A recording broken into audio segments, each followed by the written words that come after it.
আমি সকাল থেকে রাত অবধি খাটি, ওর বেলায় আম আর আমার বেলায় আটি, ওর বেলায় মাংস আমার বেলায় ভাত, ওর বেলায় ডিম আমার বেলায় লাল। ওরম করছো কেন? ওকে পুলিশ হতে হবে না? এই যে একেবারে ছাতি চওড়া করতে হবে না? খাও না গো, খাও। বাবা, মা ছাতি বানানোর কথা বলেছে। তুই খা। জয়বাবু, একটা কাজ করলেই তো হয়, আমাকে পুলিশে ভর্তি করে দাও, সব প্রবলেম সলভ। অত সহজ নয় বাবু। তোমার মতো একজন মাকাল ফল পুলিশ হতে হলে না, তাহলে একটা পুলিশকে জায়গা ছাড়তে হয়, আর তার জন্য একটা পুলিশকে মারতে হয়। হ্যাঁ? কি ব্যাপার, তোমরা সবাই মিলে আমার দিকে এভাবে তাকিয়ে আছো কেন?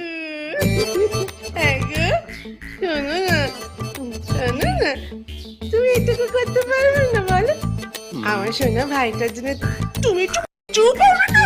এখানে তুমি বউ না কি? সাদা শাড়ি পরার জন্য একবারে উত্তলা হয়ে উঠেছো।